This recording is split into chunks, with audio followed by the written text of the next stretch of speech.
New day, new vlog, man.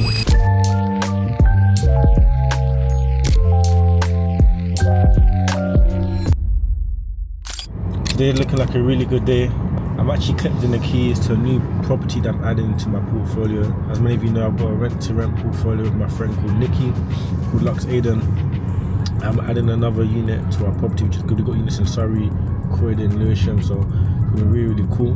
This was actually sourced by one of my mentees, so big up the DJPS members. I'm always taking deals from them and paying them a sourcing fee because, yeah, man, these guys are deal sourcing machines. But that's the first step. Second, I'm actually meeting a guy called Daniel, and he basically is a property advisor for most of the Premier League footballers. And when I started my journey, he was one of my biggest inspirations because from the likes of Tottenham Hotspurs and all these big clubs, he was their main go-to person for finding the property deals. So I remember I reached out to him, I think back in 2021, and this is actually the first time us meeting, man. We've spoken a lot on the phone and through WhatsApp. Now we finally get to meet, man, so I'm excited to do that.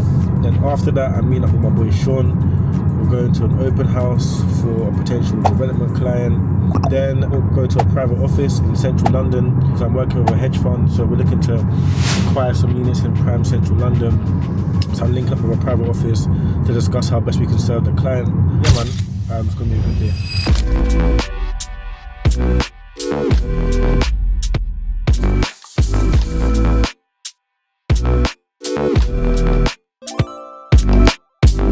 Keys there, man. New day, new property added. Can't complain, man. Denzel's the boss, man. Another property added to the portfolio. Let's go, man. Yes, sir. Can't stop, man. No, man. It's good, man. We've got a goal to achieve for this year. We've nearly hit it, so we've got to keep pushing.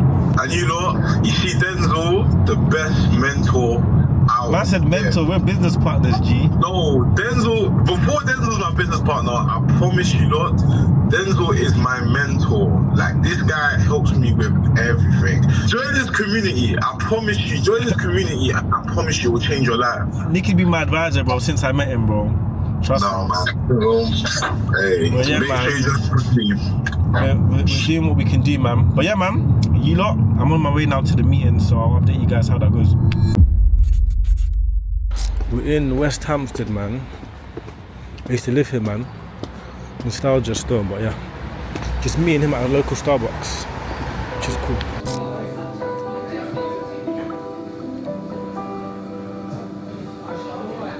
It was one of my most insightful meetings I've ever been to, man.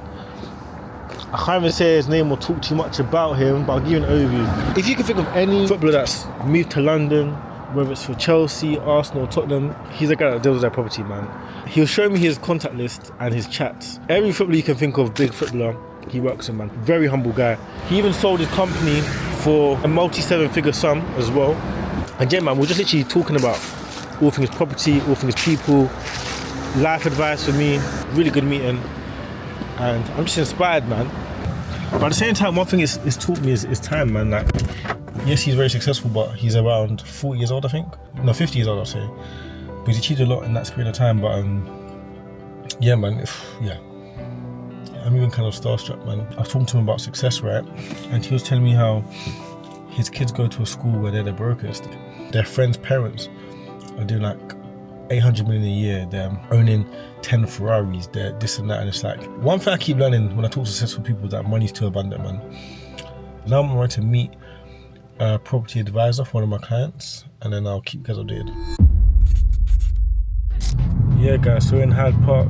This is where I often go to meet up with clients. Over here is one of my hotel lobbies I go to, which I'm keeping a secret. But yeah, no, really good area, man. You're always in areas, you know, Hyde Park, Park Lane, where the most successful people in London operate. So it's like a really good environment to be in, to one, expand your mind, number two, to actually meet other like-minded individuals. It's congestion zone, which is annoying, but it's worth it, man. I'm now on my way to the open house. It's a race against time. I've got a meeting as well with a big fund who's looking to buy a property in London. So one of my partners is meeting them, and we've got to present some stuff to them. But the people that was meant to send me the properties are taking long. So I've got to try and get those contracts signed and properties sent ASAP, man, because a lot of money being left on the table. property is a people's game, but it's also a time game, man. So on the way. Most people that look like us just generally just haven't had that exposure. We've been working in a commercial industry. We're not just dealing with property guys. We're dealing with solicitors. We're dealing with mortgage brokers. We're learning how to articulate ourselves. Articulation alone, what that does is amazing. A lot of people have got amazing ideas, but the ability to articulate yourself is a whole nother different thing. So yeah, man, I couldn't agree more. Collaboration's it. Collaborate your way to the top, man. That's what I'm saying, man. So where are we going now, though? Yeah, so a developer that we work with, we're actually launching a development in 9 Elms. It's quite good because we've got like 4 or 5 different developments in the area. So we're taking a buyer around. Not only are they going to be seeing this new build, but we've got 4 other properties to potentially show them. So yeah, man, looking forward to it. Let's see how we get off today.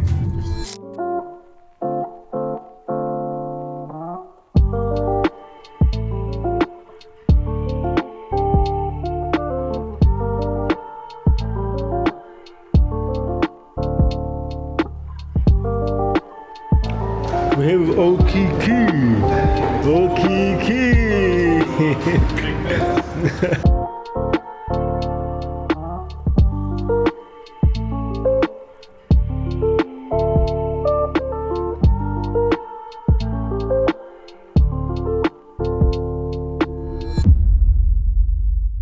Now, a lot of people always ask me, Denzel, you have multiple businesses, how does it work? Should I create multiple businesses? And I want to kind of just break down the reality of what it's actually like having multiple businesses. Now, I'm not one to use numbers as a vanity metric. I like to keep my numbers quite reserved, but just for the context of the reality of things, I'll explain to you. So, yes, I know I can make a very clickbait video saying how I own 4 6-figure businesses, because I do, right? Each of my 4 businesses does over 6 figures a year in revenue. But I want to break down what actually looks like as a reality, because that's often a vanity metric, but you actually need to understand what it takes and what's included in all of that stuff. First of all, why I have multiple businesses. Now, I only started for one business, right, which is my sourcing business. I think that's very, very key. Everyone I know that's very successful has actually got one business which they focused on for a long enough period of time, and from that they've been able to build different streams from it. Now, one thing I think that's important is to have that one business, and when you build streams, that it can all, I guess, be in sync with each other, rather than having a property business, Amazon business, all of that stuff, right? All different industries where your focus is split. So I had my sourcing business, and I still have my sourcing business as my active income. That was what I knew would take me out of, at the time, my job, and be able to live the life to help me and my family, right? That's my active income, right? From my sourcing business, I said to myself, how can I create something that's going to give me more of a passive income stream? And that's when I went into the rent to rent. Now, again, rent to rent portfolio does over 6 figures a year, and again, that's now for more so passive income. So I know every single month I'm gonna make X amount from my rent to rent business. Now, thirdly, in the property business, I've got my education business. So again, I only started about 1.5 years ago, and that was more so because I saw there's an opportunity for me to help people to actually scale their own property sourcing business and get really good results. And I would say that's more like a consulting business, right? And then I've got my last one, the Gen Z Club, which again does 6 figures a year. But I'll break down how each of those look like and why you shouldn't be so focused on the revenue metrics. Let's start with my property businesses. So the sourcing business, which is my main business, that's the money that I use to pay myself, to give to my family, to support us, all that stuff, right? And I use half of it for that and the other half for all my property projects. So whenever I'm looking to buy a house or do a development or whatever, all that money comes from my sourcing. That's very high cash flow, and that's got a very lean team. So the margins of that business is about 85%. So that's a 6-figure business, but it's about 85% margin. So it's really, really, really efficient. Now, in comparison, my rent to rent business, for example, again, good business, 6-figure business, but again, I've got a business partner with that. Don't quote me on this, but the margins are probably at about 50%. I might be wrong. I'll have to get the actual figures on that. So again, yes, it's a 6-figure business in revenue, but then when I actually work out the profits, and then let's say if I was to split it with my business partner, it wouldn't be 6 figures. So that's why I won't go now around saying, oh, this is my second 6-figure business. Yes, on paper it is in terms of revenue, but I had to measure things on profit. The next business I have is the education business. And again, that business is probably even a bit lower in terms of profits. Again, it does 6 figures a year, but I have about 50% margins again, because I've got a growth operator who takes 20%. I pay my coaches for the one-to-ones 10%. I pay my sales team 10%, my setters 5%. And then I have like other stuff such as I do the in-person meetups, the award shows that cost thousands and thousands of pounds. So that all kind of adds into it. So it's very important for you not to have that fixation on, I want to have a 6-figure business. I think your main focus should be on having a profitable business. Now, I'm not saying the businesses aren't profitable. I'm not saying they don't pay me well, because they do.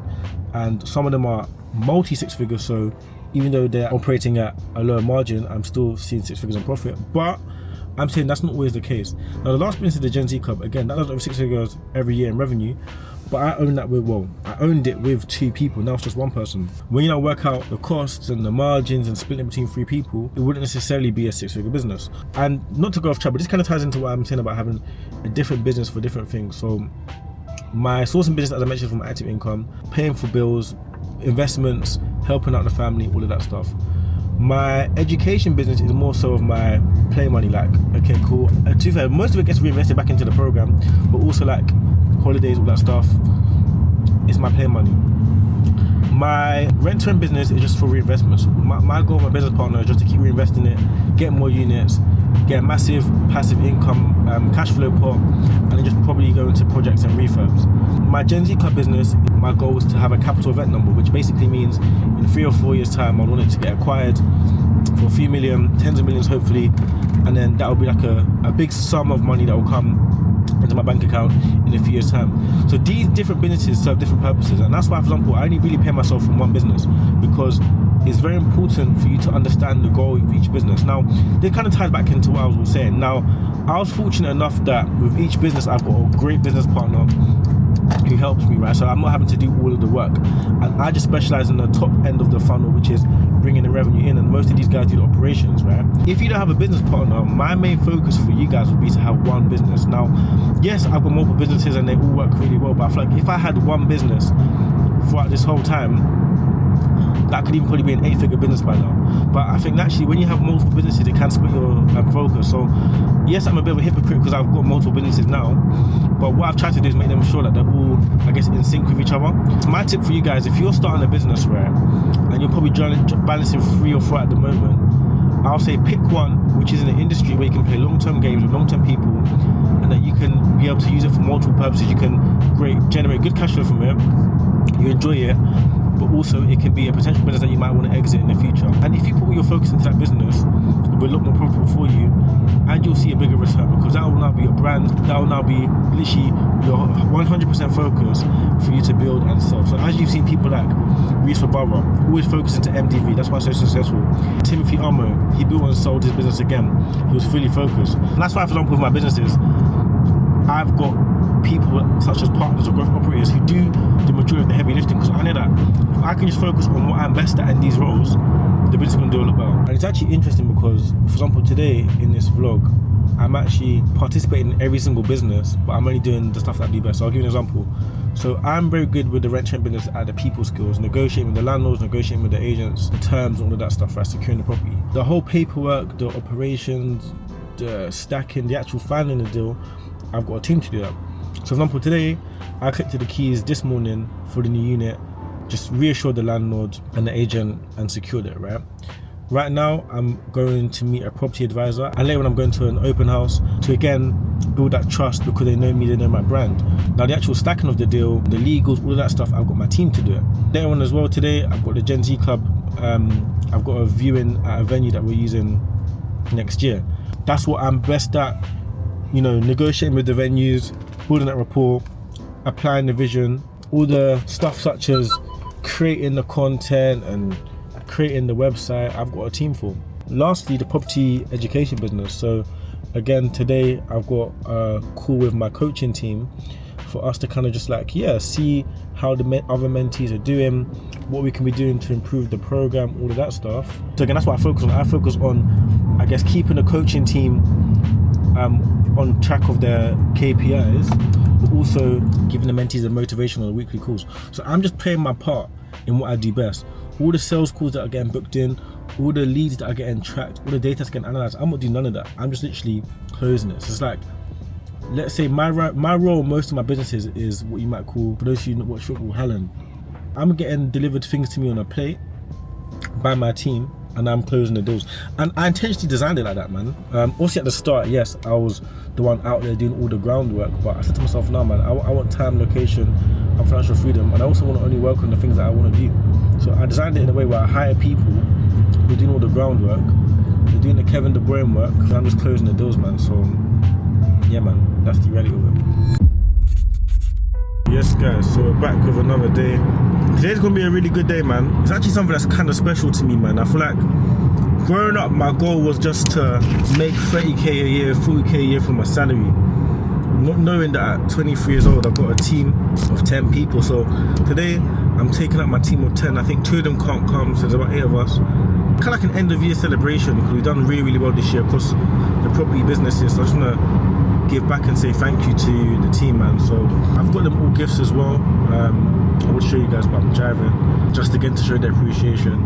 No, but this is a really testament to you can achieve anything you put your mind to, because a lot of us think that what we grew up knowing is our destiny, but if you stick to something for long enough, you put all your focus and power into it, you can get big results, man. So I'm glad I can do this, and I want to continue to help other people, to inspire people to know that, look, no matter your age, your background, your upbringing, you can still be a CEO, you can still hire people, you can still have staff, you can still make good money, man. I hope you guys are going to enjoy this vlog. And yeah, man, we're going to Toka Social, man. I initially wanted to do a dinner, but then I thought, man, the best way for us to bond as a team is to go to Toka Social. Now, obviously, I'm a retired baller, man. Back in the days, ask about me, man. I still got it. You know you haven't lost it, man. But yeah, no, it's going to be a good day still, so I know a lot of you guys are probably going to guess who's the winner going to be, but I'll show you the footage. So yeah, man, ready to cook some ball. Like this, I play like KDB, bro. Give me the ball and make something happen. But broski, Nicky, what's he? Toka Social, you know? Come on, man. Put me on a Toure, bro. Yeah, Toure, bro. Big baller, man. Yeah, Composed. Toure, Party, all in 3 and 1. Yeah, baller. Nicky, who won last time? Did you beat me? No, I beat you. I beat you. Oh, man. No, I beat you. I'm gonna get the footage. Anyways, today. I won the point, chefs. Cool. You know, we'll see today. Cause you know when guys just give verbal for no reason. Yeah, man, We'll see that. Okay. You telling me, bro? What, you're a baller? Bro, I got injury. Injury! I did a 12k run this year, bro. Here we go.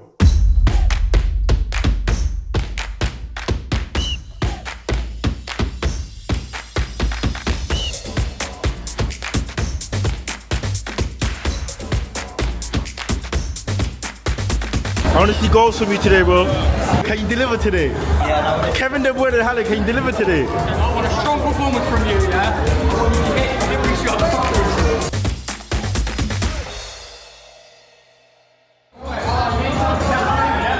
Yeah, ready?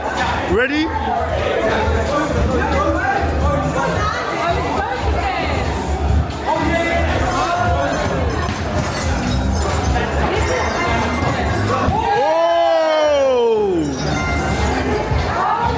We drew. Pay me. I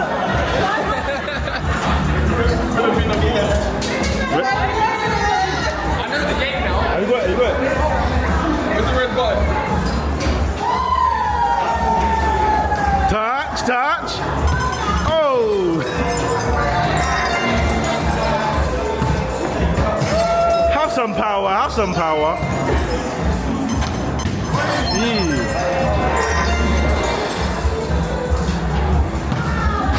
Oh.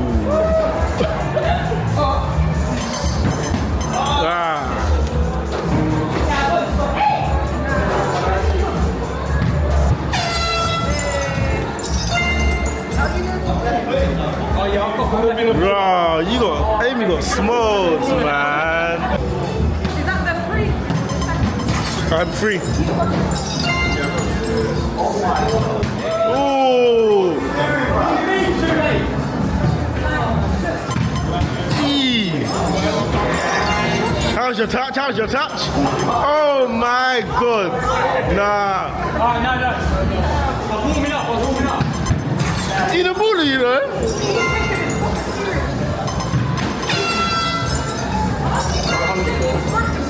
too bad. How's your touch? Oh my god.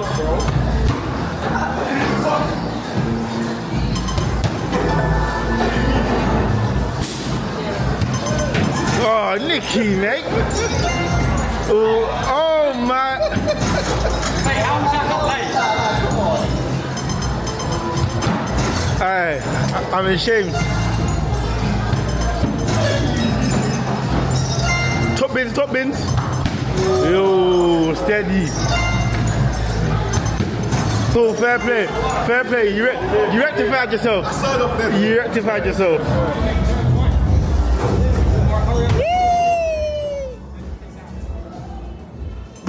Oh, sorry.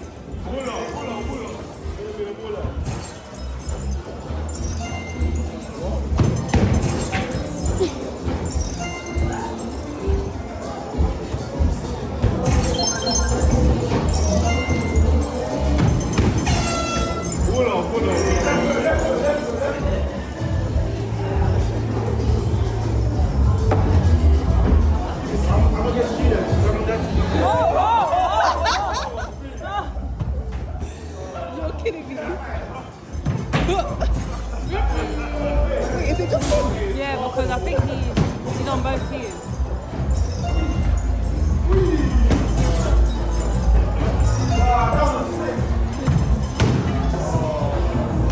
Peppers. Sorry, Bola.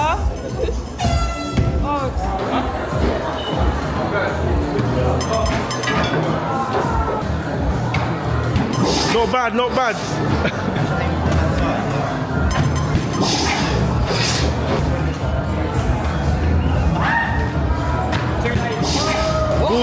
Bula. Yes. Oh, I just deeped it. That's the wrong team. Oh, I even went. You see, you gotta know who the ballers are. Left foot, right foot. You did rubbish. You all did bad. What's that say? Bro, no, let me get that. Bro. I won twice, bro. What's that? That was a statistic. That wasn't the actual game. Didn't know that. Good day, man. Good game. Little kickabout with the lads. Little kickabout done and dusted. Back to work tomorrow. So it was a really good end to the night, man. I feel like, just seeing how much I've grown each year is incredible, man. I think what I was saying to a lot of my friends is from 0 to 100, because from 0 to 100k stage is pure hard work and grit. Then from 100k to a million, it's your team and your systems, your individual team system. That's why I wanted to treat the team today, because I feel like they've done so well scaling. Like the numbers that we've done this year has been incredible. So I just want to continue to help our team grow.